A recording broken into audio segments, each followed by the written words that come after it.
Par là, il ne fait aucun doute que la doctrine romaine, qui prescrit d'adresser des prières aux saints que l'imposture a inventées, selon l'esprit de sa doctrine idolâtrique, n'est pas celle de Dieu, ni celle de Jésus-Christ. Tous ceux qui font des images taillées ne sont que le néant. Leurs ouvrages les plus estimés ne servent de rien, et leurs idoles leur sont témoins qu'elles ne voient pas, et qu'elles ne connaissent rien. C'est pourquoi ils seront honteux. Or, puisque Jésus-Christ a rendu témoignage de la doctrine de Dieu son Père céleste, d'où vient l'image taillée appelée la Sainte Marie, et toujours vierge, malgré les 6 enfants qu'elle a mis au monde après la naissance du corps terrestre du Fils de Dieu? Où le Seigneur Jésus-Christ a-t-il enseigné ou prescrit d'adresser ses prières à la mère de son corps terrestre, ou à son image taillée? Nulle part. Donc une telle doctrine n'est pas de Dieu, ni de Jésus-Christ. Or, que peuvent être ceux qui absolvent pour de l'argent, et qui vendent les âmes à la perdition par leurs trompeuses lettres d'indulgence? Et ne dites pas que cela ne se fait plus. Car c'est toujours le cas. Où notre Seigneur a-t-il prescrit ou enseigné de pareilles impostures? L'Éternel Dieu a dit.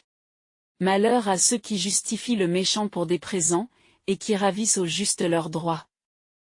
Donc, la doctrine romaine n'est ni de Dieu, ni de Jésus-Christ, mais bien la doctrine d'une secte diabolique, qui, pour soutenir son imposture, a introduit dans sa doctrine quelques préceptes divins. Et cela afin de semer la confusion dans l'esprit de ceux qui aiment véritablement leur Père céleste et qui le cherchent. Mais malheur à ceux qui veulent tenir leur plan profondément caché à Dieu, et dont les œuvres sont dans les ténèbres, et qui pensent que personne ne les voit. Malheur à ceux qui appellent le mal bien, et le bien mal. Qui font les ténèbres lumière, et la lumière, ténèbres. Malheur à ceux qui font des ordonnances d'iniquité, et font écrire des arrêts d'oppression, pour enlever aux petits leurs droits et pour ravir le droit des affligés. Afin d'avoir les veuves pour leur conquête et de piller les orphelins. Malheur à ceux qui tirent l'iniquité avec des cordes de mensonges. Mais voici, sachez mes bien-aimés, que la main de notre Dieu n'est pas raccourcie, pour ne pas pouvoir délivrer. Et son oreille n'est pas devenue pesante, pour ne plus entendre. Et il sait que ce sont les transgressions romaines qui ont fait séparation entre les hommes et leur Dieu. Et c'est de ces transgressions de ces faux pasteurs, que maintenant l'Éternel va cacher sa face. Car leurs mains se sont souillées de sang, et leurs doigts, d'iniquité. Leurs lèvres ont proféré le mensonge, et leur langue a dit des choses perverses. Il n'y a entre eux, aucun qui crie pour la justice, et il n'y a personne qui juge pour la vérité. On se fie à des choses du néant, et on dit des choses vaines. On conçoit le travail, et on enfante le tourment. Et par leur fausse doctrine, ils ont fait éclore des œufs d'aspic, et ils ont tissé des toiles d'araignée. Mais ils sortiront de la vigne du Seigneur et ils seront en abomination à toute chair, car leur temps est venu. Ils ont eux-mêmes choisi leur voie, et leur âme a pris plaisir dans les abominations. Et c'est pourquoi Dieu a voulu dans sa sainte sagesse, qu'ils recueillent la peine de leur outrage par leurs œuvres. Car l'Éternel a dit, un trône sera établi par la miséricorde, et sur ce trône sera assis dans la vérité, un juge qui recherchera le droit, et qui sera prompt à faire justice. Donc maintenant, écoutez afin que je vous fasse connaître ce que le Seigneur va faire à sa vigne. J'ôterai sa haie, et elle sera broutée. Je romprai sa clôture, elle sera foulée. Et je la réduirai en désert tellement qu'elle ne sera plus taillée ni fossoyée, et les ronces et les épines y monteront. Et si cela est arrivé aux Juifs, à cause de leur idolâtrie et leur iniquité, qu'arrivera-t-il à Rome, qui fut pour un temps la vigne du bien-aimé de Dieu? Car elle l'était avant l'imposture de Nicée, qui de plus de 3 siècles après la passion de Jésus-Christ, le proclama faussement Dieu le Tout-Puissant lui-même. Et pour l'avantage des imposteurs, le divisa en 3 personnes. Qu'arrivera-t-il à Rome, je vous le demande, qui enfin, pour complément d'une doctrine aussi blasphématoire, a inventé une mère à Dieu, inventé une mère à celui qui a dit à ses enfants, « Je suis celui qui t'a formé, je suis l'Éternel qui ai fait toutes choses, qui seul ait étendu les cieux et qui ait étendu la terre. » L'insensé ne prononce que des folies, et son cœur ne s'adonne qu'à l'iniquité, pour exécuter ce qu'il dissimulait et pour prononcer des faussetés contre Dieu. pour épuiser l'âme de celui qui a faim et pour ôter le breuvage à celui qui est altéré. Ces misérables n'ont-ils pas inventé tous leurs saints et leurs images d'une mère de Dieu, à cause de leur cupidité? C'est bien d'eux que le serviteur de Dieu a dit, que ce sont là des moyens pernicieux qui perdent les affligés par des paroles fausses, alors même que le pauvre parle selon sa justice. Malheur aux enfants rebelles, qui prennent conseil, non pas de moi, et qui forment des entreprises et non pas par mon esprit, afin d'ajouter transgression sur transgression. Donc malheur à ceux qui prêchent leur fausse doctrine contre celui qui a dit, je suis le premier et le dernier, et il n'y a pas d'autre Dieu que moi.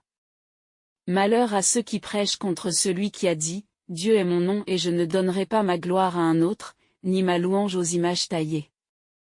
Malheur à ceux qui prêchent contre celui qui a dit, à qui me rendriez-vous semblable, et à qui m'égalerez-vous? À qui me ferez-vous ressembler, pour dire que nous nous ressemblons? Les ennemis de la vérité céleste, ont semé l'ivraie parmi le froment, qui est l'évangile primitif. C'est-à-dire, évangile premier de notre Seigneur Jésus-Christ, qui n'a jamais dit comme il est écrit, s'il ne renaît de l'eau et de l'Esprit Saint. Ces paroles sont encore une fausse explication, comme tant d'autres inventées au profit de l'imposture.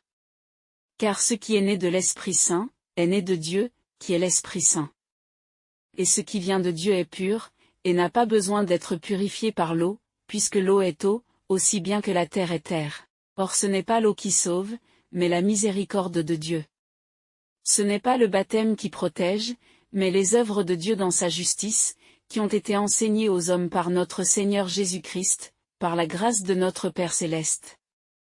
Si donc le Tout-Puissant seul peut, par un nouveau corps dans lequel les âmes renaîtront après cette vie terrestre, et par l'unique effet de sa miséricorde divine, effacer les transgressions, qui faute de pénitence dans la vie terrestre n'ont pas été effacées, comment, hypocrites, prétendriez-vous encore pouvoir effacer pour de l'argent, les transgressions des hommes dont vous-même et par votre doctrine infernale, vous êtes infailliblement les auteurs? Malheur à vous, vous, qui vous dites guides, et qui êtes aveugles, qui appelez le mal bien, et le bien mal. Malheur à vous hypocrites, qui faites les ténèbres la lumière, et la lumière les ténèbres. Qui faites l'amer doux, et le doux amer. Qui, pour de l'argent justifiez le méchant, et ravissez au juste leur droit pour des présents. Malheureux. Vous dites. Que Dieu se dépêche, afin que nous puissions voir sa face, et nous serons bien heureux. Mais je vous le dis en vérité, votre temps est venu. C'est pourquoi, comme un flambeau dévore le chaume et comme la flamme consume la paille, ainsi il arrivera à la racine de votre doctrine, et vous serez comme de la pourriture et votre fleur s'en ira à néant. Car Rome, qui est votre fleur, a rejeté la parole de Dieu et vous porterez les peines, puisque vous êtes la queue et les branches de la ville aux 7 collines. Et parce qu'il y a déjà longtemps que je vous ai appelé pour la sauver, mais que votre orgueil et votre fausseté se sont opposés à la miséricorde de Dieu, il n'y aura pas non plus pour vous de miséricorde. Et ne dites pas que vous ne méritez pas une telle rigueur, attendu que vous avez cru à la transmission des premiers apôtres.